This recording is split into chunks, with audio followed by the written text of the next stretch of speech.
escapade. All right. So, We're there ready? you go. Yep. Let's do this. I still have that captain's hat, though. So if you ever need Oh, somebody good. to drive you around on the lake, At I least am that qualified. didn't get Oh, you have your brothers-in-law captain's hat? Got stolen from me. From fabulous Las Vegas, Nevada, this is Pod Therapy. Real people, real problems, and real therapists. You can submit your questions anonymously at podtherapy.net or email us at podtherapyguys@gmail.com. Hey, listeners, if any of you happen to be at Lake Mead Marina on July 31st, please write into the show. We'd like to talk to you. We have some questions. And now broadcasting from the churn, that guy is Dr. Jim Jobin. I'm Nick Tangeman. It's time for some Pod Therapy. Just want to do a very polite inventory of your belongings, just to make sure that none of my stuff accidentally ended up in there. I'm sure it was an accident. No problem. No need to call the cops here. We're all friends. But, let me search your bags. I think that'd be fine. I don't think so. Yep. If you're wondering what the fuck we're talking about. If you've got nothing to hide, let us look. Yeah, that's right. Yeah, you're Mr. Innocent over here. Yeah, I'm sure those kids' life jackets belong to you, sir. I'm sure. If you're wondering what we're talking about, go to patreon.com/therapy. You can hear about the pre-show, how I was robbed at sea, or at lake. Is that what you call it? I was robbed in At water. the high lakes. Robbed at water. The wet bandits. The pontoon pilfer. They came and stole from me, those bastards. I got robbed. I got robbed at Lake Mead. If you'd like to hear the story, patreon.com. Just a crime-infested area down there. /therapy, Yeah. Those Rangers are good for fucking nothing. I'll tell you that right now. Do you have a concealed to carry? No. You should get one next time you go down Next to time the I'm marina. just fire wildly at every it's the Wild West. Yeah. The first thing this is what a lot of people don't know. Yeah. But when you go down to the Lake Mead Marina, the very first thing you need to do is you find the biggest guy there. You just beat the shit out of him. Kick his ass. Kick his ass. Curb stomp that motherfucker. Throw him in the lake. Anybody else? Anybody else want to negotiate? Who's the captain now? I am the captain now. Look at me. I am the captain now. Sir, this isn't even your boat. I am the captain now. Sir, you need to go to your pontoon, please. Okay, but I'm also the captain of this. But if you're the captain of two boats, what does that make you? There's a word for that. A Commodore. Commodore! Oh, fuck. Oh, that is pretty exciting. Oh, Jesus. That's very tempting. All right. Now I kind of want to do pontoons with another party so I can appoint myself Commodore of all of it. Admiral. Yeah. I wonder how many boats you got to get to be an admiral. Admirable? What are they called? No, that's admirable. It. No, that's it. You got it. Yeah, it's an admirable. Yeah, stick with that. Yeah. Which makes sense. I mean, I admire that guy. You're the boss of a whole bunch of boats. Admirable Jobin. I could get a cool hat. The bad thing about going down to the lake and doing a lake day, a lot of those characters down there are pretty fishy. Yeah. You see where he went with that. You seen those fish on the pier, though? At Lake yeah. Mead? Those things are monsters. Yeah. Because they are fed loaves of bread. Big old popcorn and bread. These things are fed on carbs. And they are huge. Yeah. It's crazy. I always think it was funny because one of my brother-in-laws, he's feeding the fish or whatever some pieces of bread. And these things are huge. And he goes, I think I'm going to do me some noodling.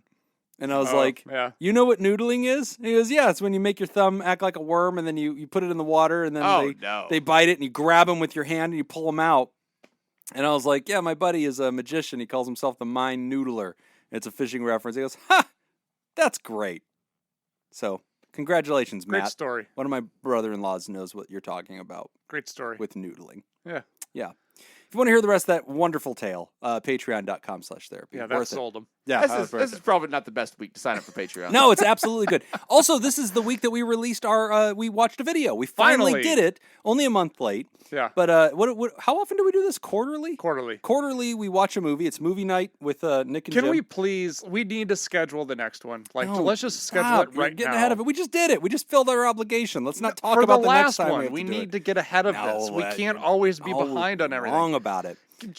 Jacob, can you settle a dispute here? No, don't. Why would you ever ask him to settle anything? He just always picks your side. What year were you born? 86? 85? Oh, this poll. All right, go ahead. Okay. Yeah, this is dumb. Jim is under the impression that no good movie has existed outside of his lifetime. No good psychology movie. There's no reason for us to watch anything psychology related if it predates 1985. It's going to be garbage. That's my argument. That was not your argument. Your argument was if it hasn't taken place in my lifetime, it's not a good movie. But I don't believe that. Like there are movies that well, I can't think of any, but I'm sure that there's some good movies. I've seen Gone with the Wind. That came out what, 84, 83? Before that, I think that was much earlier. Gone with the Wind? Yeah. That's much older than that. Nah, not by much. Probably early 80s. It had a very pop feel to it, you know. What are we betting? Yeah. What are we betting? I'm going to go with okay, let's I'm going pre-80s. All right, what hold are we on. betting? No, I'm definitely Yeah. taking the under. I'm going to say Gone with the Wind. I'm going to put it's part of like the golden era of cinema. Uh-huh. So 1980 what? I'm going to put it at Let's see. When did Back to the Future come out? Yeah. I say 1945. What do you think? I'll say earlier. Okay, you're going to go under 45. What are we betting? Oh, nothing. You just looked it up. I saw you. No, I haven't looked it up yet. I don't I've not hit enter. Okay. I've typed in Gone with the Wind. I have not hit enter. I don't know. See, every time I gamble, guys, I always lose. And he's so confident. And he confidently fixed my dentistry questions today, too. So I don't know. Nick's looking it up right now. Of course I am. I'm Why betting don't you on just this Nick's bet. bet? not involved in the bet here. What are we betting? Christ. All right. So you get everything pre-1945? And I get everything Sure. after 45? Yes. I don't know. I'll bring you a coffee next time around. How about that? All right. Bet you a Starbucks. Betting a Starbucks. All right, Nick, Huge what's the stakes. answer? 1939. Fuck! God damn it! 6 years? In the 30s? Okay. I just like to point out your original was was 80s. or someplace adjusted. close. Or someplace close to I the 80s. adjusted. I mean, I came down a bit. Yeah. I got really close. You came down by 40 years. Yeah, I got really close. My point is, we did movie night. That's my point. We did get me off point here. We finally did our movie night. It posted on Patreon. Go check it out. And so that one, we watched Analyze This with Billy Crystal and Robert De Niro. It was funny. That was really good. That was a great time. It was good. Would you say it was better or worse than What About Bob? What About Bob was pretty good. What About Bob was good? Yeah, I really enjoyed What About Bob. Analyze This was a great time. I had fun. Billy Crystal did a really good job. I thought he did a really good job as a Freudian analyst. So it mostly checked out. Yeah. It's always Freud, though. Anytime Well, they're gonna do it. yeah, because I think that's kind of the most common thing that most people think of. Yeah. And these movies aren't written by psychologists No. or therapists. I'll bet They're- you that Billy did some training with one though, because a lot of his stuff, we were noticing his in session attending skills and stuff. He knew what he was doing. He was doing intentional things. Would So- you consider Fight Club to be a psychology movie? Ooh, that is a good question. Oh, I've got I one that think disproves Jim's theory here, Okay. and that is One Flew Over the Cuckoo's Nest. Oh, yes. That's That's a great 70s. movie. Shit, yeah. I would watch that. Yeah, All right. that is a great movie. Fine. One film prior to 1985 about Why? psychology is good. One. The thing that bothers me is just how close-minded you are about stuff. Yeah, I am. This is known. I'm the guy that won't travel. Remember? Oh, yeah, that's true. You were like, you should see Paris. I was like, I've Correct. been to the Paris. It's at Las Vegas Boulevard. You're right. This is on me. I don't know. What were your I don't know what- expectations? I won't try new restaurants. Like, Denny's has what I want. It's fine. Everything I want is at Denny's. All right, so we should probably do some therapy. Yeah. But come check it out, patreon.com/therapy. Watch our movie nights. They're always really fun. And if you go join patreon.com/therapy, and you're like, where's all this content? You can go into the website, and you'll see it in little buckets. Like we hashtag these things as different playlists or whatever. And so you can find it. If you just scroll down, everything is scrollable. It's all inside of the feed, but you'll find whatever you're looking for. The movie nights are up there. Our book clubs are up there from the past when we've done those. Those barely exist. Oh, Ordinary People, 1980. That's another good one. No idea what Yeah. that one is. That's a good one. Can I also point out, Jim? I'll just throw this out on air, Yes. live as it's happening. Okay.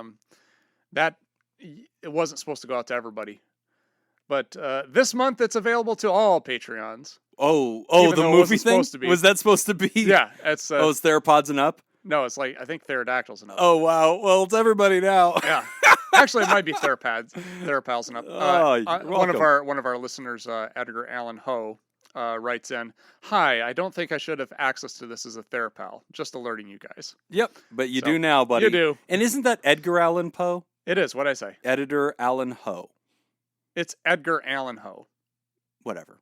Thanks, Edgar. Yeah. Yep. So congratulations to all of our Patreons who got access to movie night because Jim doesn't know how to click buttons.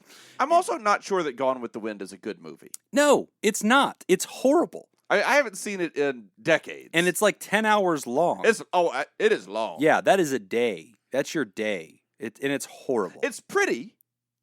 My memory of it, it's a very pretty movie. Yes. It looks beautiful. Especially for the time. The cinematography was amazing. Yeah. But it's not good. Clark Gable and... Is it Clark Gable? Clark Gable. Yeah. And I forget who plays Scarlet. that woman. Yeah, that one. It was that lady. Scarlett Johansson. That was it. Vivian Lee. She's suing Disney. Yeah. All right, let's do some therapy stuff because we got a lot to get through today. We got some big letters, so we want to make sure we budget some time for them besides all of our bullshit.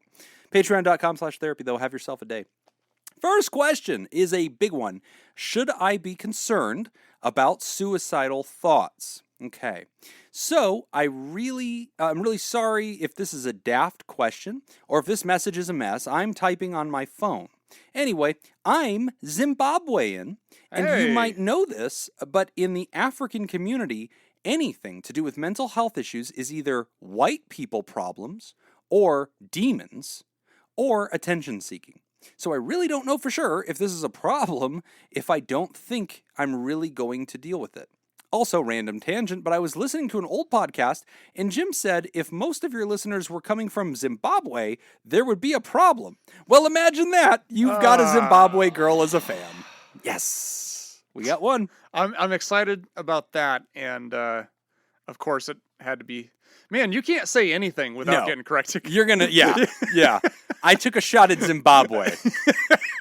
And Zimbabwe responded. And that wasn't safe. Yeah, that was awesome. I threw a dart at the map, and Zimbabwe wrote in and said, "Hey, go fuck yourself, Jim." That was perfect. Well, glad to have somebody in Zimbabwe. All right, so back to the letter.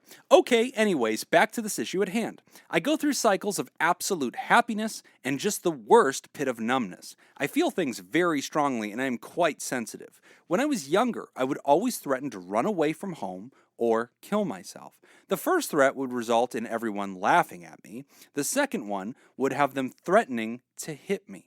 So I stopped threatening that. I used to lash out, but eventually it became internal. I felt like no one cared about me, and up to now, I hate if someone says they love me. It's hard to say it back, especially to family. Easier with friends. I would tell myself that I hate myself over and over again. I would cut myself. I would think about how I would kill myself if I could. If I was walking on a road, I would think I could just throw myself in front of that truck. Or if I could walk into the ocean and just keep walking. Or I wouldn't care that much if I seemed like I was in a dangerous place where I could get robbed or killed. I would just be like, it's okay if I die. Let's just make it quick. I was sometimes reckless. So that was in my senior years of high school and university. There were periods of really happy times, but I was always scared because I knew if I was happy, I could only look forward to being sad again. I tried to read the Feeling Good Handbook, but I could never finish it. Do you guys even think that book works? Anyways, in university, there were some very hard years where I would constantly think about taking my life, like literally go to the top of a building and consider jumping. I could never do it. I know I never will. I'm too afraid, and I don't really want to die. Being afraid of killing myself has also become something my inner voice mocks me for, almost laughing like, you can't even do that. You're pathetic, you know? In 2020, I actually made the decision to do it, but my friend helped me out of that. I wasn't literally about to do it, but I think she could sense something was wrong. Anyway, she is far away now, and we don't talk as often. Beginning of this year, I went through a very hard time. By the end of that time, I realized I want to be alive and started trying to actively work toward that, reading some self-help books, trying to work out, etc. I knew I didn't want to put my family through the pain of losing someone. I sometimes browse suicide and bereavement threads on Reddit, and it helps convince me that suicide is not the way. After I decided to live, I was happy for a while, But now I'm back in a low place, and it seems the dark times are lasting longer and longer and getting more intense. I'm getting these stomach pains, and I always feel like crying, and I spend effing hours on TikTok when I should be working because I don't want to think. I have this constant inner voice telling me to kill myself all the time, like in the past, but worse. I keep having memories of stupid things I've done, and I feel like they become magnified over time. I know you guys recommend therapy, but there's such a stigma attached to it here. Besides that, it's very expensive for my current income. I decided to give it a try next week because of your podcast, but I don't know if I can maintain it for long just because of how expensive it is. I also sometimes feel like this is not a real problem. I live a better life than most people. I have shelter, food, money when I need it. I went to a very good school. I have a university degree, and all sorts of luxuries many in my country cannot dream of. Sometimes I think I should just be more grateful. I also know that I will most likely never actually kill myself. Like I said, I'm too afraid of what comes after, or lack thereof. I still think I have a lot to offer if I can keep getting back to my happy self. I used to say I would do it at 21. I'm 24 years old now. Now I say I'll do it when I'm 40 because my siblings will be will be old enough to deal with that loss. And maybe I would have done some of the things I want to do in my life, like travel the world, write a book or two. But I most likely won't do it because I'm too afraid. I feel hopeless, as if I will never stop going through these cycles I've experienced my whole life. Okay, sorry if this message is a mess. It's actually kind of therapeutic to write it out, even if it's not everything. I guess I just want to wrap up with a few questions. 1, how do I deal with these feelings and thoughts without going to therapy or telling anyone? I don't want to be a burden or a bummer to others. Therapy may not work for me long term because of the cost. Is this possible? Number 2, is it a serious cause of concern if I'm having intrusive suicidal thoughts, even though I know I won't do it, at least not now? Number 3, I feel like I'm always leaving things when I feel like people don't care, or maybe suicide is another way of leaving. Is that a thing? Number 4, how do I stop the inner voice? Only thing that has worked before is religion. Should I pursue that further? Number 5, can I be president of the Zimbabwean chapter of the Therapals? Yes. Yes. Wish granted. Thank you guys for all you do. You have helped me realize some things about myself through your podcast, and for that, I will always be grateful. Anonymous. Well, that's awesome. I'm glad that you found this podcast to be helpful, and I'm glad that you're getting something out of it. Yeah. And we're sorry about Jim. Yeah. Sorry that I insulted your nation. To Zimbabwe. And to the good people of Zimbabwe, the honorable people of Zimbabwe. That's on me. You can now join the other nations I have offended. The attractive people of Zimbabwe. It's very attractive people of Zimbabwe. Because honestly, I don't want to speak for Jim, but I believe what Jim was actually, all the terrible things he was saying about Zimbabwe, he actually meant about the country Chad. Yeah, Chad's a joke. Screw those people. What a joke country. Zimbabwe's great. You named it Chad. You're a joke, Chad. And you know you are. Chad, right in. Yeah, we'll have to go to Manu to get a full list of all nations that have been offended on this show. I'm sure she has it. She probably has them in a database. So I will happily speak for Jim from now on. I'm fine with that. I'm Jim. Fuck you, Chad. Look at me. I got robbed on the high seas. Jim, look at me go. Ooh, I have to bring Jacob some coffee. I already forgot about that. Yeah, I owe him coffee now. So the very first thing I want to point out with this letter, when our listener was talking about suicidal ideation and how other people reacted to that. So when I was younger, I always threatened to run away from home or kill myself. That would result in people laughing at me, or they would threaten to hit me. Yeah. Okay. So this is the main thing I want to point out with this. This one kind of struck me because people think that is responding to them having desires to want to run away or to kill themselves. Yeah. But all you're really doing is punishing them verbalizing it. Right. You're not changing the behavior. You're only saying that this is not acceptable to talk about. Right. Which actually, I think, reinforces a lot of the things that come up later about how you, the listener, feel about talking about stuff because you have been taught at a very young age you don't talk about this stuff. Exactly. And this is going to be difficult because I can tell you how we would respond to a lot of these things if they were occurring in America, because that's our wheelhouse. That's what we know. Right. I can, if we're giving feedback about how things are in Zimbabwe, we're coming at it from a perspective of assuming that things are similar in Zimbabwe as they are in America in Right. response to treatment or therapy. Right. Mhm. And so keep that in mind as we give you some of this feedback. So I just kind of wanted to start with that. Keep in Yeah. mind, everything we're about to say is going to be wrong. Yeah. Which we're not going to break with tradition. If you're a listener, you already knew that when you wrote in. Yeah, So, you knew what you were getting. all right. So how do I deal with these feelings and thoughts without going to therapy or telling anyone? Yeah. So that's a tricky one, writer. Okay. I want to respect the problem that, and this is something I think as Americans we can relate to you on. Our healthcare system, and it sounds like your healthcare system, are not universals, and they're not rights. We don't just get this, and so many Americans have to look at a problem in their lives and ask themselves, "Can I afford to deal with this?" And I get it. So here you are in Zimbabwe saying, "This is expensive. Can I afford to deal with this?" It's very difficult to speak to that because obviously I'm going to probably take the position of, can you afford not to deal with this, right? So like one of these things about mental health or any other health thing is it's like trying to drive on, a broken car or whatever until it finally gives out on you. And you don't know when it's going to give out on you. Is it going to give out on you right whenever you're around the corner from the repair shop and you could walk over there and get some help?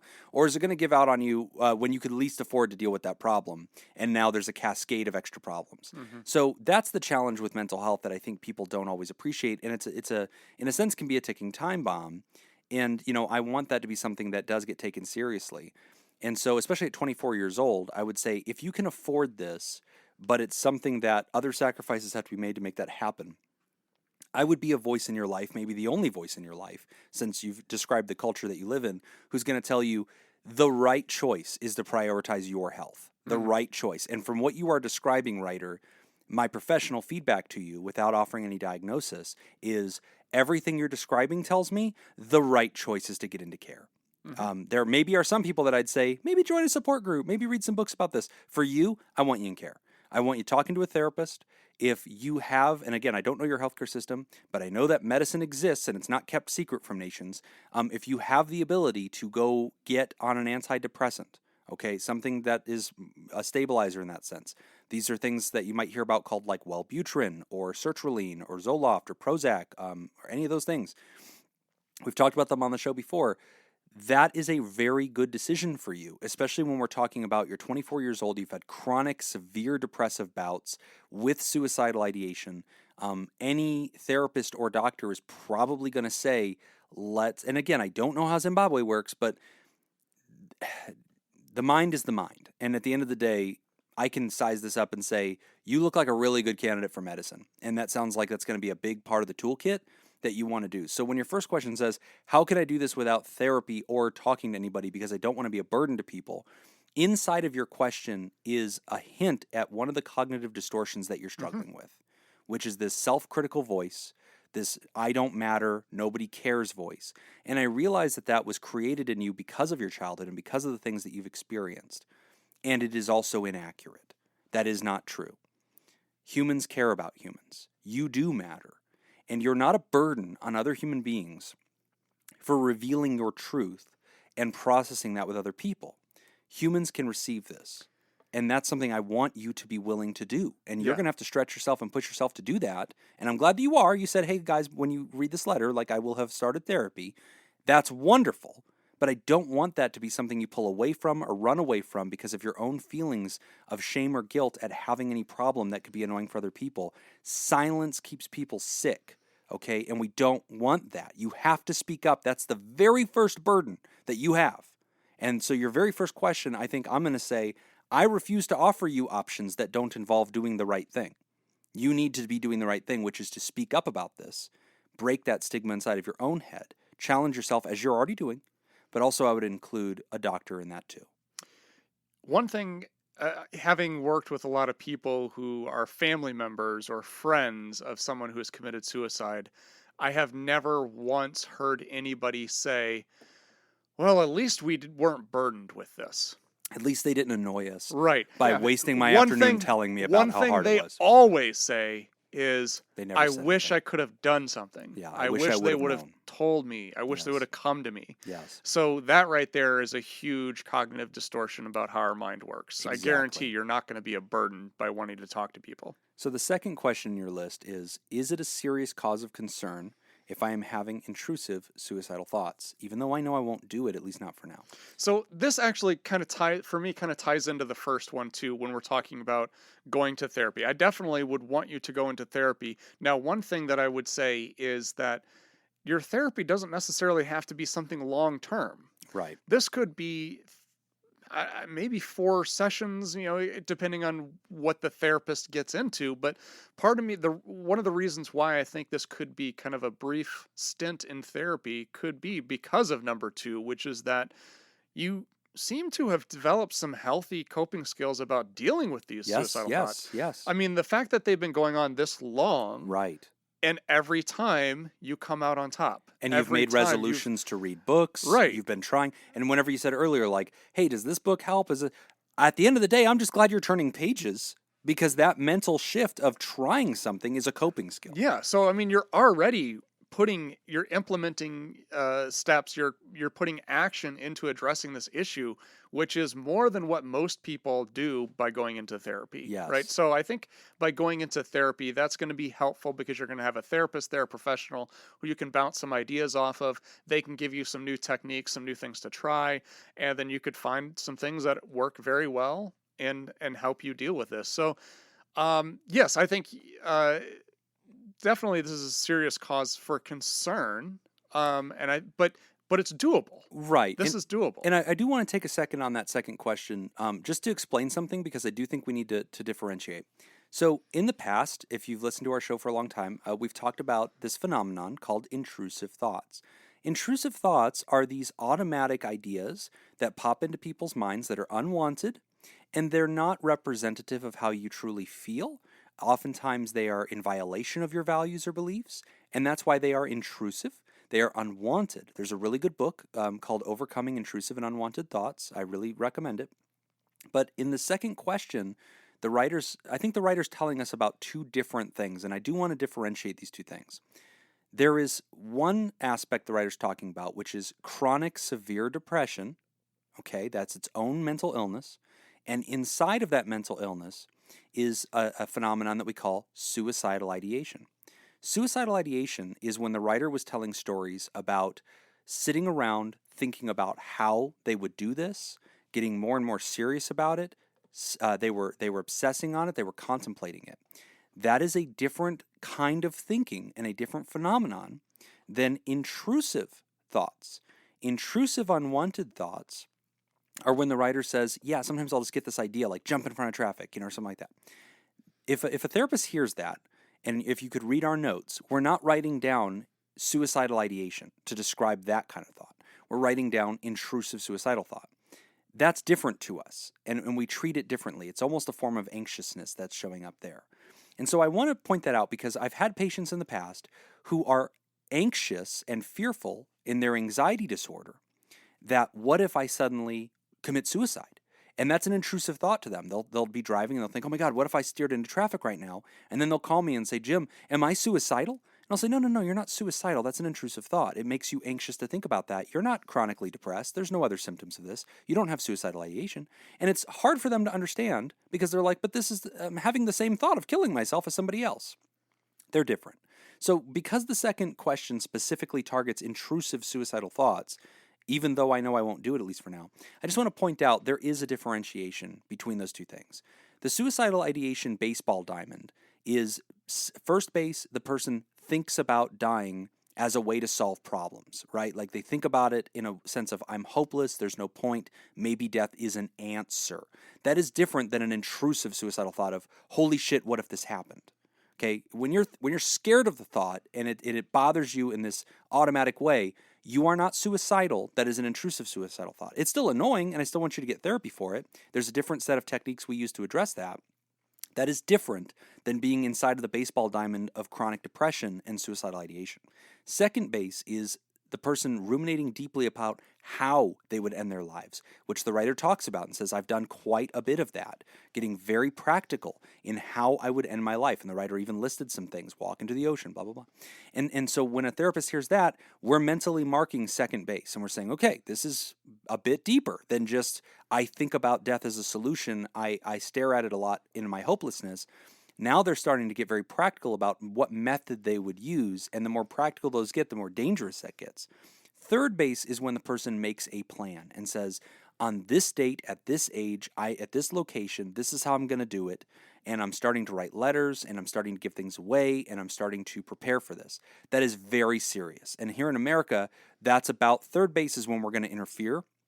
And we're going to start talking about getting you into inpatient and trying to arrest the situation, because you should not be trusting these thoughts now.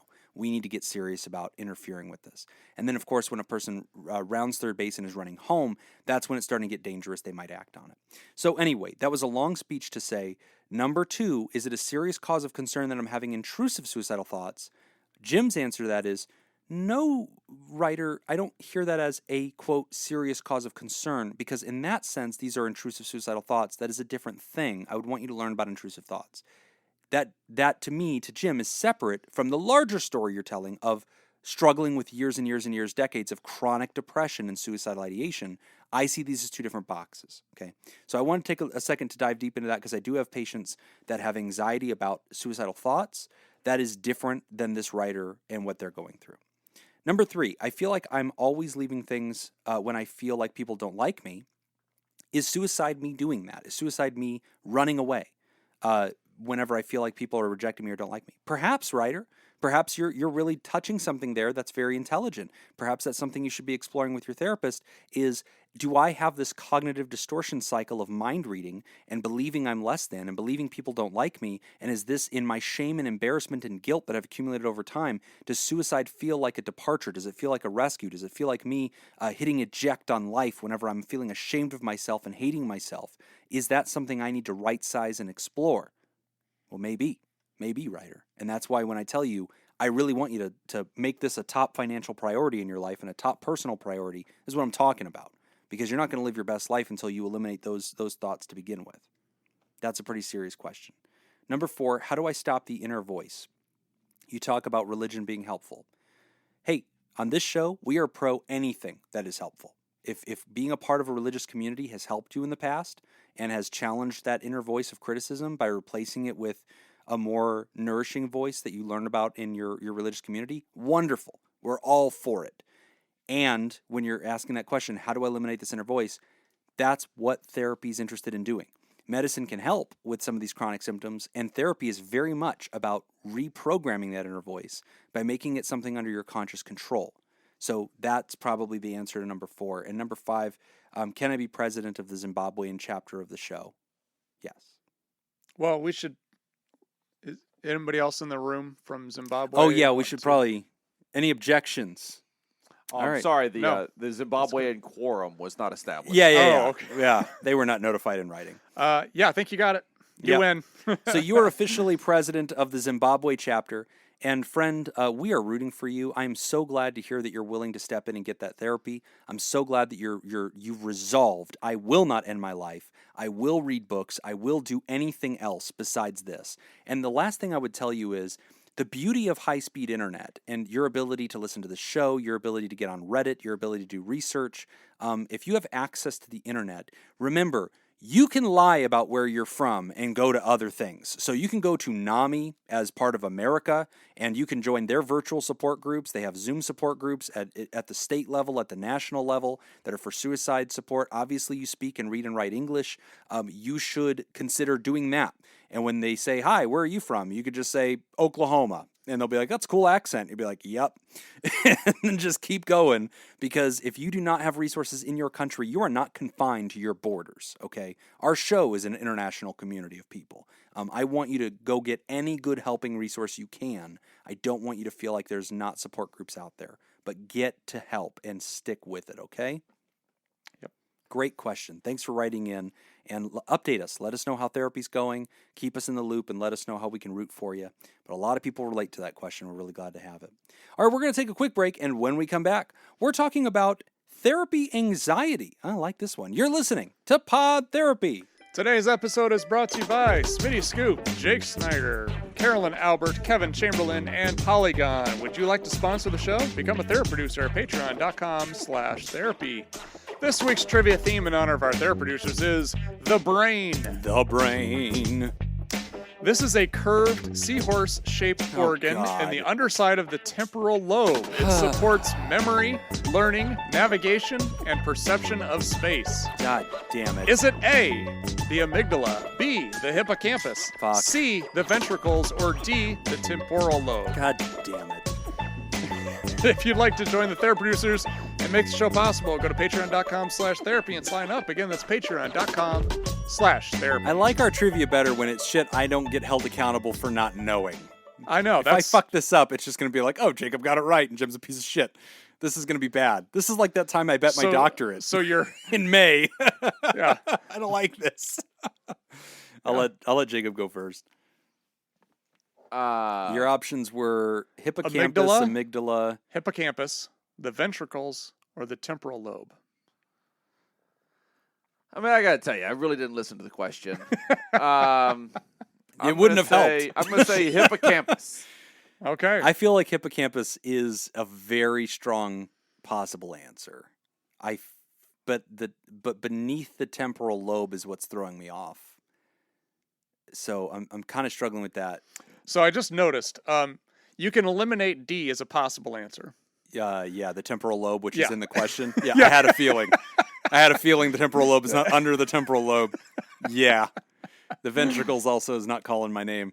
So I'm kind of feeling hippocampus, and I'm a little bit struggling with location, but the functions mostly line up with hippocampus. But you said spatial awareness, which I'm kind of having a hard time. Perception of space. Yeah, perception of space. So I'm kind of struggling with that, and I feel like the amygdala, but then I'm like, man, I don't think the amygdala is doing as much memory work as he's describing. I think the safe bet is hippocampus, so I'll go with Jacob on this. I think it's hippocampus. You are both correct. Yes! I definitely knew it was hippocampus. Yeah.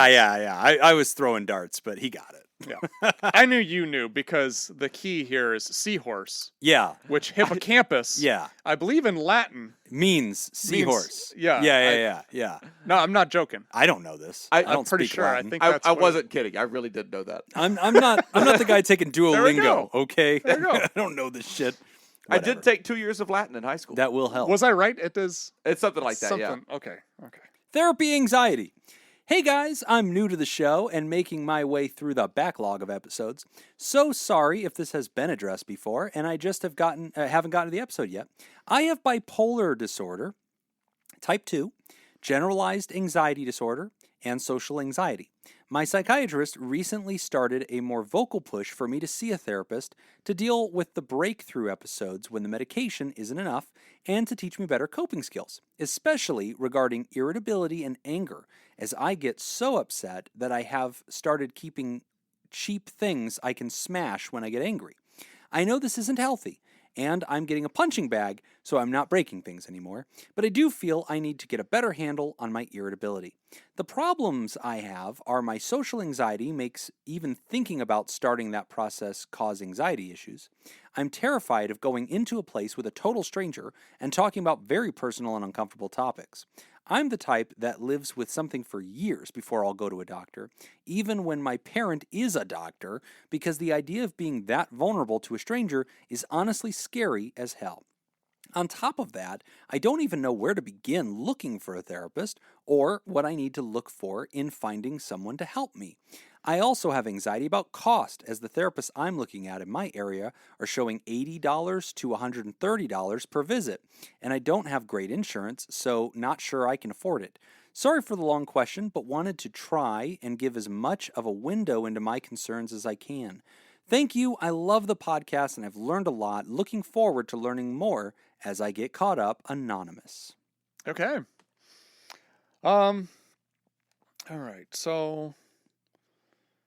And I think Couple we can things give the here. rest of the show to this question. I don't think we'll have time for the third one, so we'll just go deeper on this one. Right. Something stuck out to me. I was just rereading it. Um, So when so you again, I feel guess the anxiety big about concern, therapy, yeah, I mean the big concern about going into therapy, yes, it is a experience of kind of opening up and being vulnerable yeah, to another human being. I definitely understand that. It can be very uncomfortable. Um, and I guess the thing that I always kind of thought about as far as kind of resolving that is it is an opportunity for you to open up and be vulnerable to somebody that you have no reason to interact with them outside of therapy. right, It's somebody that you don't, it's not like being vulnerable to a friend, where sometimes that's nice and you feel like you can open up, but then you also are friends with that person on a different level, and that person now has all of that information right, always. This is somebody that you can just open up to. right, You can express all of it, and then you get to walk out the door. And if you didn't like it, you never get to see him again. right, If right. if it actually comes down to that, so it's nice in that perspective because then you feel like you get to kind of unload some of that. Plus, you are paying for it, Right. so you know that this person is a professional, that you can they know what they're talking about. Hopefully, I think in most cases they're going to. Sure. And you get to feel like you're actually getting something for your money. So I guess that's kind of another way to look at that. Yeah. I think that's probably the right way to look at that. So, a couple of things here. In a second, writer, we're going to address the more practical question. How do I find a therapist and what to do when cost is part of my problem? We're going to give you some really practical advice on that in just a second. But I want to speak a little bit to what your diagnoses are and what you're doing already. So, you talked about I'm diagnosed bipolar 2. Excellent. That's good information. And then I have really strong anxiety, right? Social anxiety and GAD. I'm on medicines. My psychiatrist says I should probably start working with a therapist as well for breakthroughs and just to do excellent management. I got to tell you, Ryder, I'm really pleased already with what you've got going on. As far as your personal maintenance goes and the way you're already addressing this is excellent. When it comes to bipolar disorders, medicine is a very big, important tool. In my experience, when I work with patients who have bipolar, I find that as a therapist, I have limited abilities to influence a lot of their outcomes without the assistance of medical teams as well. So I need the patient to have a strong psychiatry relationship and to have already done the exploration of what medicines are working for them. And then I think once we have that as part of the equation, then I'm much more effective working with them to try to manage outbreaks, to try to keep things under control, to right size, and then to also be teaching them those thinking skills that they can use to try to make sure that nothing bad happens. And then also addressing things like anxiety. So I love the situation you already have. The fact that medication is a part of your management and now you're looking for that auxiliary piece of therapy. Everything about this checks out. I love it. And I'll tell you that when it comes to sitting down with a therapist and that fear of like, gosh, this is weird. It's this person. I don't feel good talking to regular doctors. Now I'm going to talk to a therapist. Is it going to become very vulnerable? One of the things people often do is they psych themselves out, believing that this is going to be this terribly deep, probing thing. Like we are some kind of Council of the Elders Jedi thing that we're going to like reach into your soul. It's not that, and it doesn't have to be. I have plenty of patients that present on day one. I say, hey, what brings you here today? They say, man, I've got bipolar. I'm medicated for that. My psychiatrist says it'd be great to do some therapy. I'm super duper anxious, and here's where it shows up. And I'm also anxious today. Totally fine. From there, I'm just going to ask questions about the anxiety. Okay, we're not going to get deep into every single thing. I'll keep it right on the surface, and I'll say, okay, great. Teach me more about your anxiety. You know yourself. Tell me what it's like when you're out with friends. Tell me what it's like when you're at work. Tell me what it's like when you're and that's surface level. And I think a lot of humans can handle that, where they're like, okay, yeah, sure, yeah, I had a panic attack the other day, and sometimes I get nervous when my friends call me and invite me out to things, and the other day I canceled on them short notice because I couldn't find something to wear and I just felt ugly and I was getting in my head. Okay, great. You're just talking about the surface stuff, right? A lot of people think therapy is going to be this like deep thing. It doesn't always have to be. Sometimes we're keeping it right on the surface. We're talking about the problems themselves. And the fact that you just wrote into us and told us about those problems, friend, that might be as deep as therapy is for you. It might just be basically what you wrote to us. And that therapist saying, great, let's start with that. Let's start talking about anxiety, and let me give you some thinking skills and some exercises for you to take home and start using. And that's it, friend. It might not be deeper than that. You might say, okay, you come back to your second session and say, hey, I read that worksheet you gave me, and I tried it this week, and here's what happened. And therapists will just behave like a mechanic and just go, okay, great. And they'll ask some clarifying questions. What happened when you did this? What happened when you did that? Okay, here's my answers. Okay, great. Here's what I want you to try for me. Try this new technique. I want you to kind of bend it in this way. And remember, here's the way I want you to use it. And sometimes, friend, that's all it is. Sometimes it's just thinking coaching. That's all it is. It's really just being a thought coach and pushing you along. And if you can give yourself permission to approach it in this very shallow, kind of solution-focused way, I think you'll find that it's much less intimidating. When you realize I don't have to get in there and bare my soul. This isn't this deep existential exploration of self. It's literally, hey, what's up, man? I have anxiety. I'm doing really good on meds. I'm here to learn some tricks. Great. Let's teach you some tricks. And if your therapist knows that, I think that most therapists are really good at adapting to that and saying, great, I know where to go with you, and making it gentle for you and making it comfortable. One of my first goals as a therapist, and I was just explaining this to my intern the other day, we were kind of doing a deep dive into how to do the first session. And I was explaining that one of my biggest goals as a therapist in the first session, I really just want the patient at the end of that session to be able to walk back out, whether physically or virtually, and say, that was easy. That was fine. That was fine. Because everybody psychs themselves out to the very first appointment. They're the whole drive there or the whole hour beforehand. They're thinking about everything. They're thinking about what they're going to say, the stories they're going to tell. They're looking back at their life. They're wondering what questions are going to get asked. I try to keep it super casual, super friendly. So that way at the end of that, people just go, okay, that was fine. Yeah, Jim and I got along really well. I feel like I know that guy enough now, and I could talk to him, and I feel like we just pick it up where we left it off, very casual. And most therapists, friend, are approaching it from that same direction. It's our job to put you at ease. You don't have to come in and do much. Your job is just to chill and be like, hey, what's up? This is what brought me here today. We'll ask questions. Now you're just answering those questions. They're going to be very surface level. They're about what's going on. And then we're just going to equip you with some tools. And that might be all you need. You're doing well otherwise. You're managed. You talked about bouts of anger. I like your coping skills with that, realizing breaking stuff's not helping. I'm going to start hitting a punching bag. That's fine. I think that's good. I'm not in love with that idea. Hitting the punching bag? No. Okay. What would you prefer? Well, I get what they're doing. Going to lakes and stealing people's shit and starting street fights? I get what they're doing because it's a harm reduction technique. Which is a great step. Fine. Good. Ideally, when you get into therapy, what I'd love to happen is to be able to identify some of those primary emotions that occur before anger. Because if you can identify those and you're able to process those, you don't have to get to the point of anger. Yeah. But that's a long-term goal. Right. Ideally, what I'd love to do is find ways of dealing with anger that aren't associated with violence. Because what I wouldn't want you to do is your brain to start connecting anger and violent behavior together. Good point. I feel like that's going to create more problems long term. Yeah, I think long term. Yeah, but for now, your very first steps, especially not even having a therapist, what you've already done, I used to buy cheap things that I would break, and that was part of my safe to break box. Okay, that was a cool step in the right direction. I recently graduated from that to exercise and punching as a punching bag. Okay, you're stepping in the right direction. And I think that the direction that Nick's talking about is going to be under the guidance of a therapist. They're going to start introducing even more creative ideas that they've used with other patients. And you can try those hats on and see what works for you. But yeah, I agree with you, Nick. Long term, I don't want every time I'm feeling. And also, I often see anger as, for some people, a form of anxiety in a sense. A lot of times those are intertwined, or it's that secondary reaction to anxiety. And it's like how they're metabolizing that fearful energy and that sense of exerting some kind of control over a situation and doing something. And, that can actually be routed in a really healthy, positive direction.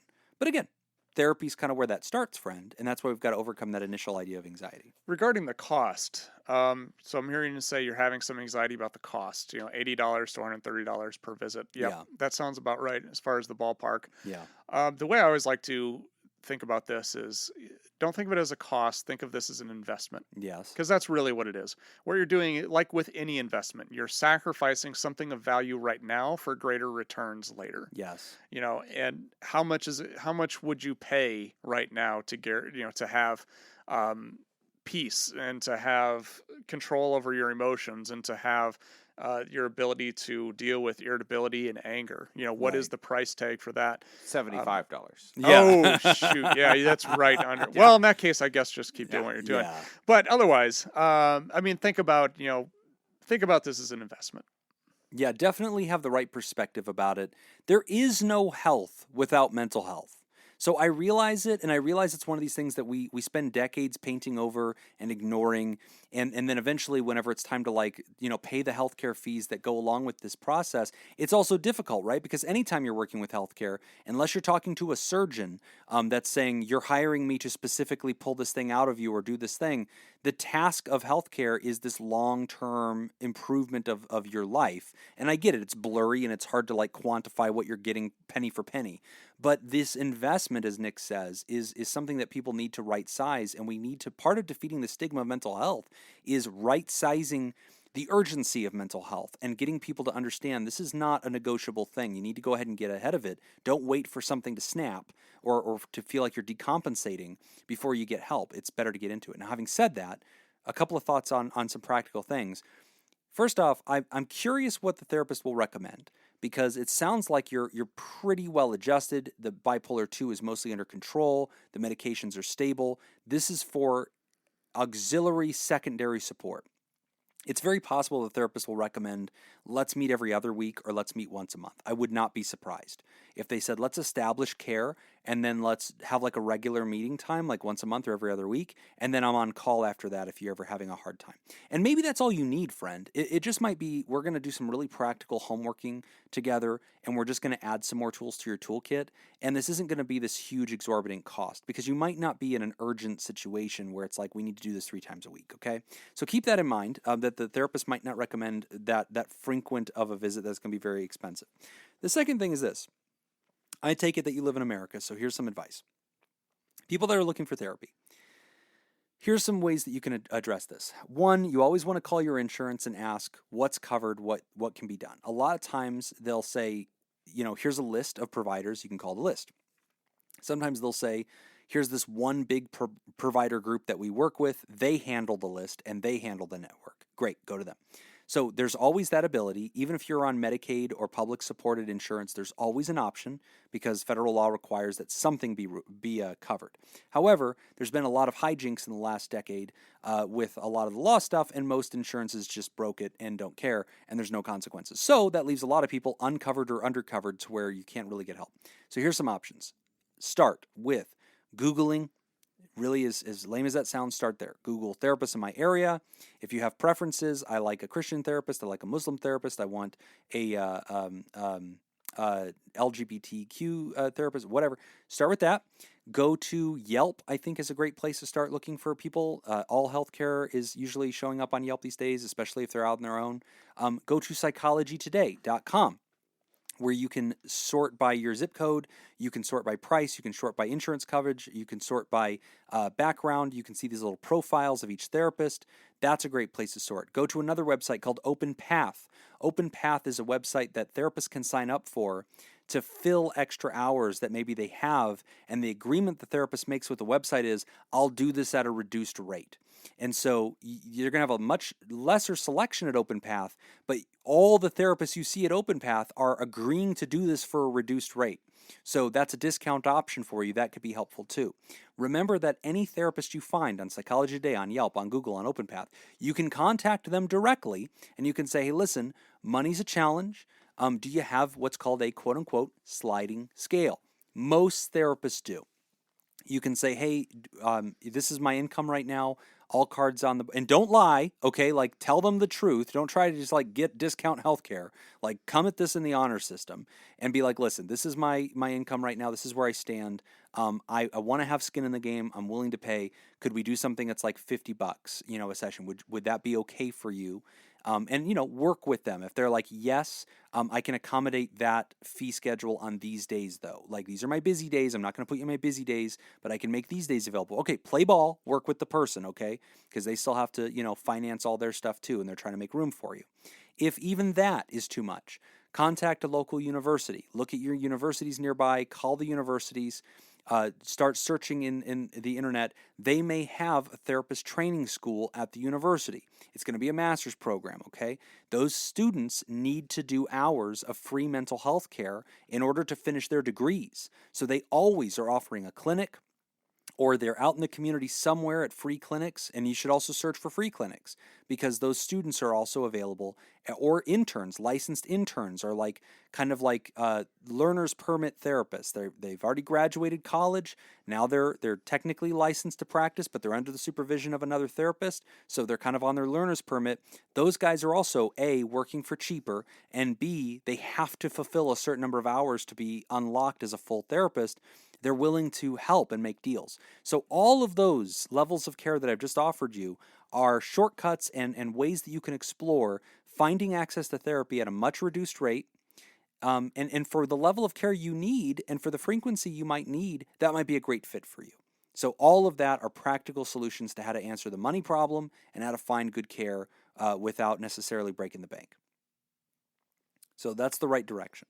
Okay? All good options, all on the table. You could also break the bank. You could also break the bank. Don't forget and there's they have money in there. You can also rob a liquor store. There's lots of ways to pay for your health care. Sell meth in New Mexico. There's always ways to do it. But at the end of the day, friend, glad that you're willing to follow your doctor's advice. Glad that you already have a good psychiatrist in your life.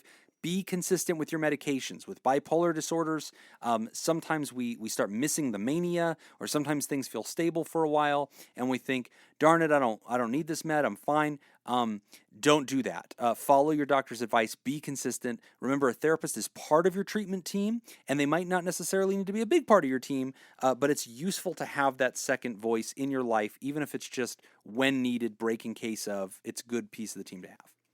Great question. All right. Real quick, let's do the second trivia question, then we'll end the show. But I really want to hear this trivia question. You're listening to Pod Therapy. Big thanks to our sponsors for today's show, Smitty Scoop, Jake Schneider, Carolyn Albert, Kevin Chamberlain, and Polygon. If you'd like to sponsor the show and become a therapy producer, go to patreon.com/therapy. Our second trivia question about the brain is, located above the pituitary gland, it regulates body temperature, synchronizes sleep patterns, controls hunger and thirst, and plays a role in some aspect of memory and learning. Oh, shit. Wait. A, the amygdala. B, the hypothalamus. C, the ventricles. Or D, the temporal lobe. If you'd like to become a therapy producer, go to patreon.com/therapy. Temporal lobe is like the potent potables of your Celebrity Jeopardy. All right. You want to go first, Jacob? I went first on the first one. I'm going to say hypothalamus. It's hypothalamus. It is hypothalamus. Yeah! Jacob, good job, man. You're slam dunking How this do I thing. know this stuff? Yeah. I don't know where I picked this up at. I don't know why I know it. Yeah, I really don't. But for some reason, I know that. That was a good one. Wow, good job, man. My like it. hypothalamus is working. Yes. Now people are wondering, what the fuck are the ventricles?